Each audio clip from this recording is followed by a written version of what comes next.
Chaque fois dans ce stage qui est un peu compliqué, c'est que les gens essayent de comprendre qu'est-ce qui fait l'orientation des choix agronomiques que je vais faire.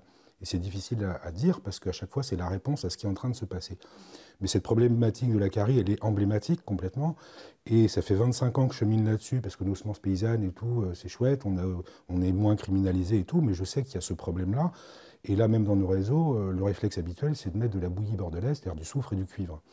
Moi, ma compréhension du truc, c'est qu'il y a un problème de relation de cet organisme, cette graine qui gêne, avec le milieu, au niveau de la rhizosphère, qui me semble évident que c'est lié à un mépris ou ne pas tenir compte de la vie du sol.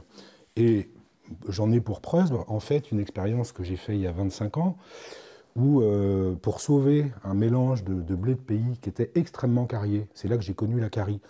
C'est pareil, quand j'étais à l'INRA ressorti sur des graines, j'ai vu énormément de carie. Donc il fallait régénérer ça. Et la première chose, c'est de revenir pour moi à la racine des plantes qu'on utilise, revenir à la racine de la compréhension de comment les sols se sont créés en pédologie. Et je me dis, mais on se comporte exactement à l'inverse de comment tout ça fonctionne, donc ça peut être pour ça qu'il y a un problème. Et ensuite, ces blés très cariés, je les ai semés au 20 juillet, juste après la récolte, sans aucun travail du sol. Et un an après, 10 mois après, j'ai récolté des blés absolument parfaits. Il n'y avait aucune trace de carie, il n'y avait pas d'oïdium, il n'y avait pas de rouille ni rien, de blé qui était au milieu d'une jachère fleurie. Je ne sais pas si tu te rappelles, Lilian, il y avait Gérard aussi. Et là, je me suis dit, bah, il se passe quelque chose. Premièrement, quand on ne travaille pas le sol. Deuxièmement, quand on sème dans le cycle. Et il y a eu d'autres confirmations. Des copains, quand ils sèment plus tôt, ils ont moins de carie. Donc là, quand la terre est chaude, il se passe d'autres choses. Voilà. Et puis, il y a aussi cette histoire du blé, où bah, dans le stage que vous avez fait, je vous parle un peu de cette histoire des blés sauvages, qui, premièrement, tous étaient vêtus. Donc, il y a une espèce de coque qui va amener un microsite écologique. Et ma première chose, je rappelle, il y a 15 ans, j'avais fait tremper un amidonnier comme ça dans mon bol tibétain pour me dire, mais voilà, qu'est-ce qui se passe pour les blés qui ont encore ces enveloppes. Et au bout de 4-5 jours, j'avais un jus jaune doré. Je me dis, bah ça, c'est vraiment quelque chose qui doit sûrement participer à ce qui se passe dans la germination. Et j'en parle à Lilian qui me dit, mais c'est plein de tanins, de flavonoïdes. Et donc je me dis, bah oui, on a retiré au blé quelque chose qui lui permet de s'inscrire dans le sol au moment de la germination, et Lilian nous l'explique très précisément. Je te passe la parole juste après. La deuxième chose, c'est qu'ensuite, on a voulu plus de farine. Évidemment, on veut plus de farine, plus gros grains, moins de téguments. Donc de moins en moins de ces éléments qui permettent à la graine de s'inscrire dans le milieu.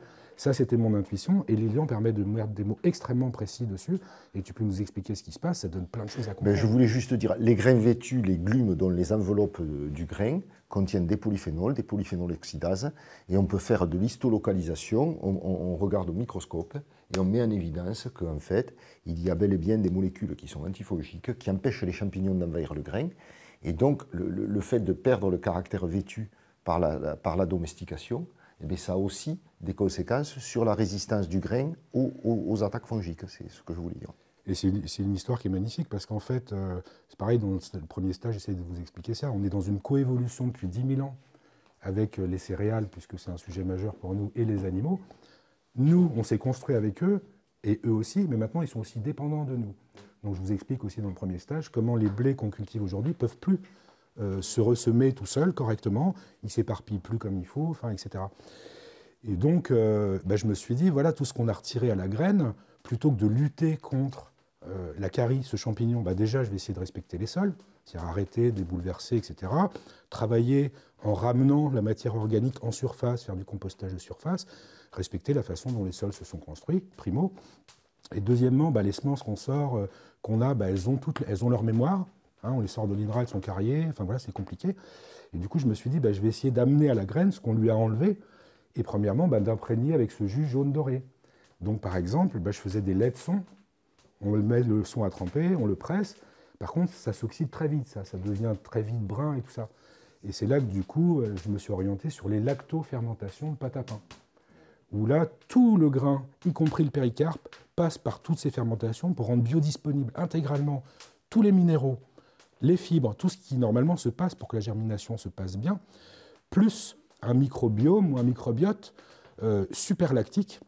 Et évidemment, j'ai demandé la confirmation à Bernard Berthet et je lui ai amené cette lactofermentation de pain intégral suivant un processus un peu élaboré.